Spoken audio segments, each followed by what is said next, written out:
Buongiorno. In this session, we're going to discuss ERA and ARA verbi.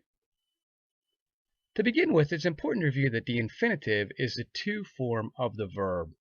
It's a verb that's not conjugated, and in Italian, infinitives generally end in ARA, ARA, and ERA. Again, during this session, we will focus on ARA and ERA. Looking at the present tense expression, scrivo una mail, it could be translated to I write an email, I am writing an email, or I do write an email. Also, this expression, scrivo una mail, could be meant to indicate something that's going to occur in the near future. Next, let's take a look at the endings for ERA verbi. Starting with the io form, we have io, o, tu, I, lei, e, lui, lei, e, noi, iamo, voi, ite, and loro, ono. Once again, without the subject pronouns, o, I, e, iamo, ite, ono. Now what you will notice is that the voi form is highlighted in yellow. And this is because there's only one difference between the ERA and the ARA verb forms. And that is the ite form. The voi form for ERA verbi is ite, and we'll notice in a few slides here that the ARA verbs use the ite instead in the voi form. So this is very useful to know because once you know the ERA, you practically have the ARA learned as well. Well, let's take a look at a verb that uses ERA. And this is the verb partire, which means to depart. Now this verb is used not to indicate to leave a room or to leave for the day, but literally means to leave for a trip, to depart for something. And it's often used with the preposition da, partire da, leaving from, or partire per, to leave for, or depart for. Okay, let's take a look at this conjugation.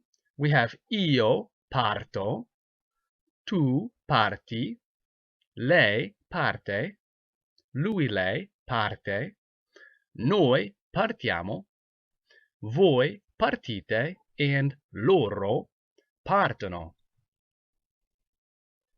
Now, without the subject pronouns, it would be parto, parti, parte, partiamo, partite, and partono. Now remember, in Italian, we often don't use these subject pronouns because each verb form is unique, thus it's not necessary. We do use them sometimes when there's ambiguity, or if we're trying to be emphatic about something. However, it's never incorrect to use the subject pronouns. Well, let's take a look at another ERA verbo, and this would be a verb that uses ESH. And what occurs here is with this verb capire, we have something that happens. So we don't simply just take off the ERA ending and add the O, EA, iamo, ite, and ono, but we insert a stem in between the ending and the root. And this is the ESHE. This only happens in the io, tu, the lui, lei form, and the loro form, and it does not occur in the noi form and the voi form. We often call these boot verbs or shoe verbs because when you outline the verbs that use the ESHE, it makes the form of a boot or a shoe. So let's go over the pronunciation of this. It would be io capisco, tu capisci, lei capisce, lei or lui capisce, noi capiamo, voi capite, and loro capiscono. One more time without the subject pronouns. Capisco, capisci, capisce, capiamo, capite, capiscono. There are a few verbs that use ESHE, And they have to be memorized because there's no way to know just by looking at it. So here are some common verbs that you will run into that use ESHE, and they are as follows. Finire, to finish. Capire, to understand. Pulire, to clean. Spedire, to send. Preferire, to prefer. Colpire, to hit. And colpire means to hit in a literal sense, or it could be something more figurative, as the idea was very interesting and it hit me or it struck me. Okay, well, all of these follow the exact same format as capire, inserting the ESHE between the stem and the ending for all the forms except for the noi form and the voi form. Looking at a couple of example sentences, we have Lucia preferisce mangiare con Marco, meaning Lucia prefers to eat with Marco. This particular construction of preferire plus a verb in the infinitive could be really useful because we could express a variety of preferences of things that we enjoy doing. One way to do this is just simply conjugate the verb preferire for whichever form you're talking about and following it with a verb in the infinitive. So if I wanted to say, I prefer to go with you, I would say preferisco andare con te. Okay, our next example is Capisci l'italiano? And if we wanted to say, yes, I understand a little Italian, sì, capisco un po' d'italiano. Looking at our next example, we have Finisco il compito, poi vado a casa, meaning I finish the homework, then I go home. Our next example is Finiamo la riunione alle 3, meaning we finish the meeting at 3 o'clock.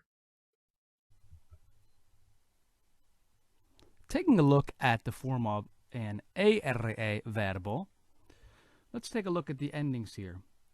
First we have io, o, tu, I, lei, e, lui, lei, e, noi, iamo, voi, ete, and loro, ono.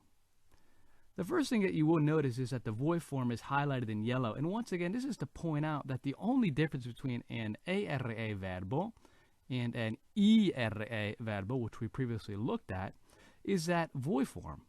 It's ete rather than ite. So let's say that one more time without the subject pronouns. O, I, e, iamo, ete, and ono. Our next example is an ARA verbo, meaning to take something to eat or to drink or to take transportation or medicine.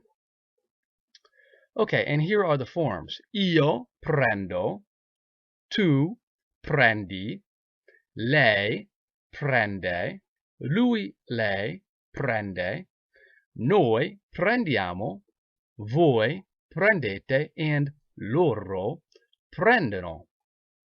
And do notice in the voi form we have the ATA or ETE ending, which is the only difference between the ERA and the ARA forms, is that we have this ete instead of an ite here. Otherwise, though, the form is identical. So one more time without the subject pronouns. Prendo, prendi, prende, prendiamo, prendete, prendono. Okay, well, let's do a little bit of conversation here. And using the verb prendere, I'm going to ask, what are you having? Che cosa prendi? And if we're talking about a meal and I wanted to say I'm having a first dish and a second dish or second course, I would say prendo un primo e un secondo. Okay, looking at the verb vedere, which means to see, and vedere we can also use when we're talking about visiting a family member or visiting a friend or anyone for that matter. We don't use the verb visitare, to visit, when we're talking about people. We only use the verb visitare when we're talking about visiting a city or a place or something like that. or museum. Whereas vedere can be used to indicate to see or also to visit a person. Quando vedi tuo fratello? When do you see your brother? And I could respond by saying, I see my brother every day.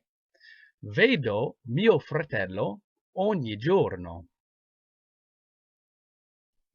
Next we have the verb rispondere, meaning to respond.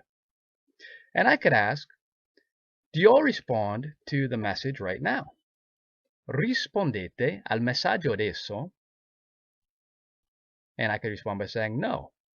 We respond to the message later. No. Rispondiamo al messaggio più tardi.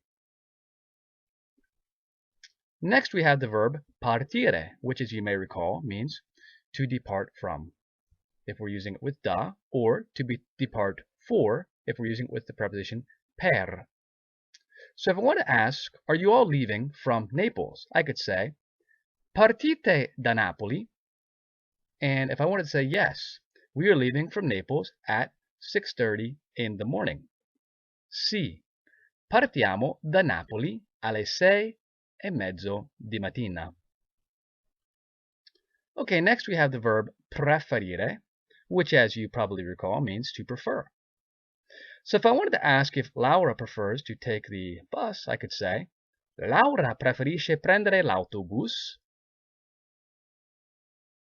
And if we wanted to say no, rather or instead, she prefers to walk, we could say, no, invece preferisce camminare.